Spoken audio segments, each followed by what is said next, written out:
नमस्कार दोस्तों, हमारे चैनल के अंदर आपका स्वागत है। दोस्तों, आपने भी ज़रूर महसूस किया होगा कई बार कि आपका पलंग आपके वास्तु के अंदर कितना ज़्यादा आपका योगदान देता है या नहीं देता है। दोस्तों, घर में बिछे पलंग को हम सिर्फ सोने की एक वस्तु मानते हैं।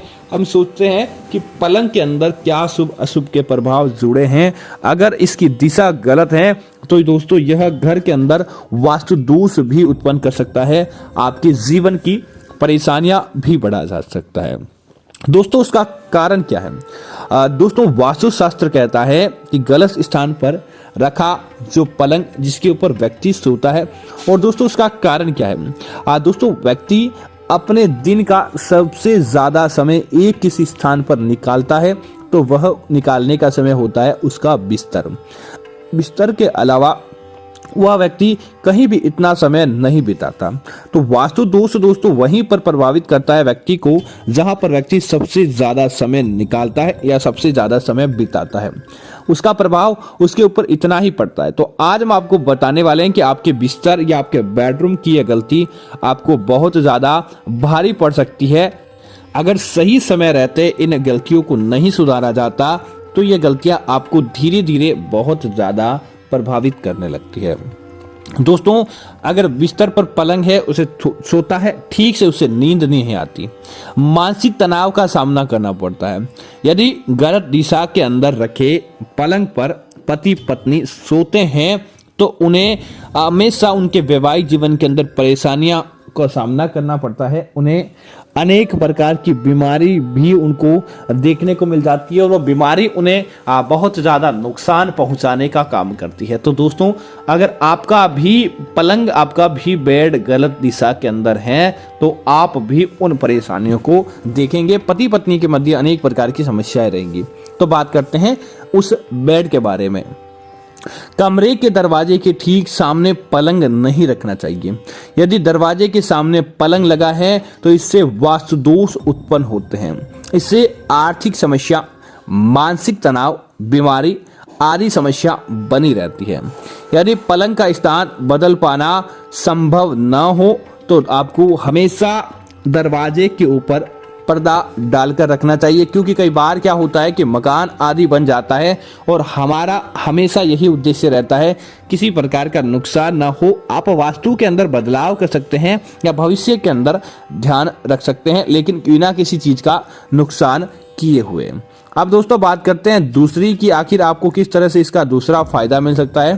तो वास्तुशास्त्र कहते हैं कि आपके पलंग के ठीक सामने एक ऐसा दर्पण कभी भी नहीं होना चाहिए जिससे सोते समय उसके अंदर पति पत्नी हो या आप अकेले भी हो, कोई भी हो, आपका चेहरा उसके अंदर सोते समय दिखाई दे। माना जाता है कि अगर ऐसा होता है तो पति पत्नी के रिश्तों पर बुरा असर डालता है, या आपके जीवन के जब आप रोज रात को सोते हैं और अपने को भी देखकर सोते हैं तो आपको उसकी नींद का प्रभाव मिलेगा, आपको नींद नहीं आएगी, बुरा असर आपके रिश्तों पर पड़ेगा।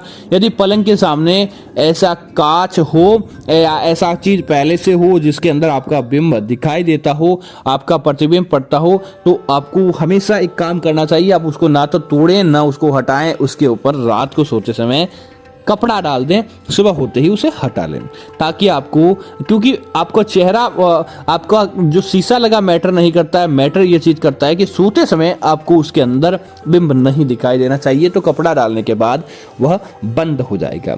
वास्तु के अनुसार आपके पलंग का सिरहाना और बिस्तर आरामदायक होना चाहिए। यदि सिरहाना ठोस लकड़ी का होगा तो दोस्तों वह बहुत ज्यादा शुभ रहता है। ठोस लकड़ी ना हो तो सिरहाने के नीचे कोई भी वस्तु नहीं रखनी चाहिए। ऐसा होने पर ठीक से नींद नहीं आती, और जब नींद आती है तो बुरे सपने आने लगते हैं। अपने आप ही आपका मन पता नहीं कहाँ चला जाता है और वह अनेक प्रकार के नकारात्मक विचार ही सोचने के लिए लगने लगता है। दोस्तों, इसी तरह इस बात का हमेशा ध्यान रखें कि आपकी पलंग की ऊंचाई न हो तो बहुत ज़्यादा भी नहीं होनी चाहिए और ना ही बहुत कम, एक समान मात्रा के अंदर होनी चाहिए। आपके समझ लीजिए, अगर आपको तुलना करनी है तो आपके घुटनों से ज़्यादा आपके पलंग की ऊंचाई नहीं होनी चाहिए। वास्तु शास्त्र के अनुसार दोस्तों दूसरी चीज़ की बात करें तो आप इस बात का ध्यान रखें कि आपके पलंग के नीचे भी ऊर्जा रहती है, जो आपके और आपके शरीर के चारों ओर एक सैप के मात्रा में संचारित होती रहती है। इस ऊर्जा को ग्रहण करने के लिए भी पलंग की ऊंचाई व्यवस्थित रहनी चाहिए। पलंग के नीचे इस बात का जरूर ध्यान रखिए, किसी प्रकार का कुछ सामान नहीं रखना चाहिए। जो खाली स्थान रहता है नीचे जमीन का, उसके ऊपर बीच में तो कई प्रकार के आज के पलंग आने लगे हैं जहां पर बॉक्स है, तो वो कोई दिक्कत नहीं, पलंग के नीचे खाली स्थान पर नहीं रखना चाहिए, अन्यथा ऊर्जा का मार्ग बाधित होता है और उसी ऊर्जा से आपको शक्ति मिलती है। और जब सुबह आप सोकर उठते हैं तो आप एकदम तरोताजा महसूस करते हैं। दिन भर आपके अंदर एक एनर्जी बनी रहती है और वह एनर्जी आपके दिनचर्या के सारे काम को बनाने वाली होती है। दोस्तों ध्यान रखें, पलंग के सिरहाने के ठीक पीछे दीवार होनी चाहिए। ऐसा होने से दोस्तों आपको एक बात हम बता दें कि आपको अधिक ऊर्जा महसूस होगी, क्योंकि पलंग के सिरहाने के ठीक पीछे जिन व्यक्तियों की दीवार होती है वह आम लोगों की भांति अच्छा जीवन जीने वाले, अच्छी आय प्राप्त करने वाले और अच्छे काम को करने वाले माने जाते हैं। इसीलिए इस बात का ध्यान रखें कि अगर आपके पलंग के पीछे दीवार है तो आपको सिरहाने के पीछे लकड़ी होगी या खुला हिस्सा होगा तो आपके आसपास की ऊर्जा बाहर चली जाएगी। इसीलिए सिरहाने के पीछे कभी भी खिड़की नहीं रखें, ना ही दरवाजा। आप इस बात का ध्यान रखें, आपके पीछे दीवार ही होनी चाहिए। दोस्तों बात करें अगर दूसरी चीज की, तो आज ध्यान रखें, आजकल बेडरूम में फ्रिज, टीवी, कंप्यूटर आदि इलेक्ट्रॉनिक आइटम रखने का चलन बढ़ गया है। दोस्तों यह चीज़ें अगर आपके पास पलंग में होगी तो निश्चित तौर पर इससे आपका ध्यान भटकेगा। ध्यान भटकने से आपको अच्छी निंद्रा प्राप्त नहीं होगी, नकारात्मक ऊर्जा आपको अपनी तरफ खींचेगी और धीरे धीरे आप बीमार हो जाएंगे। तो आपके इलेक्ट्रॉनिक उत्पाद आपके पास हैं तो उनसे थोड़ी दूरी बनाकर आपके बेड को रखना चाहिए ताकि वास्तु दोष या नकारात्मकता आपको प्रभावित नहीं कर पाए। दोस्तों यदि आपके पलंग के ठीक ऊपर छत का बीम है तो पलंग को वहां से हटा लेना चाहिए। छत का बीम पलंग के ठीक नीचे नहीं होना चाहिए। बीम के नीचे सोने पर आपको मस्तिष्क पर भार पड़ता है, नींद ठीक से नहीं आती, तनाव आपका बढ़ता रहता है और दोस्तों थकान है जो आपकी कभी भी दूर नहीं होगी। इसीलिए इस बात का ध्यान रखें, जहां भी आपकी छत का बीम हो या छत का वह पोर्शन जिसके ऊपर भार टिका हो वह आपके जस्ट बिस्तर के नीचे ऊपर नहीं होना चाहिए। दोस्तों वास्तुशास्त्र के अनुसार रूम में पानी के संबंधित बहते हुए पानी की तस्वीर हो, झरने की तस्वीर हो या पानी के अंदर डूबते जहाज की तस्वीर हो, यह आपको भूल कर भी अपने घर के बेडरूम के अंदर तो नहीं लगानी चाहिए। दोस्तों यह बहता जल आपकी ताकत को, आपकी शरीर की ऊर्जा को, आपके धन को, आपके विचारों को बहाकर लेकर चला जाता है।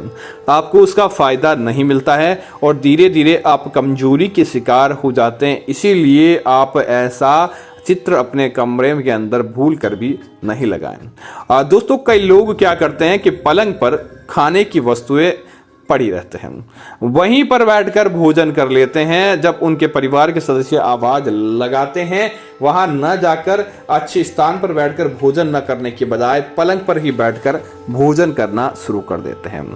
दोस्तों बेडरूम के ऊपर चाहे आप भोजन हो चाहे खाने पीने का कोई भी सामान हो, अगर आप करते हैं उसके ऊपर भोजन या पानी बैठकर आप उन्हें वहीं पर पी लिया, वहीं पर गिरा दिया भोजन, उसके ऊपर सो गए, वापस आप उठे और उस भोजन को उठाया ना आपने बेडरूम को व्यवस्थित किया, ना उसकी चादर को आपने सही तरीके से व्यवस्थित किया, तो दोस्तों जिस प्रकार वह बेडरूम का बेड उलझा हुआ है, समझ लीजिए कि आपका जीवन भी इसी प्रकार उलझ जाएगा। आर्थिक समस्या, बीमारी, रिश्तों में तनाव आदि समस्या समस्याएं धीरे धीरे आपको देखने को मिल जाएगी। दोस्तों, पलंग के आसपास कभी भी धर्म से जुड़ी चीज़ों को नहीं रखना चाहिए।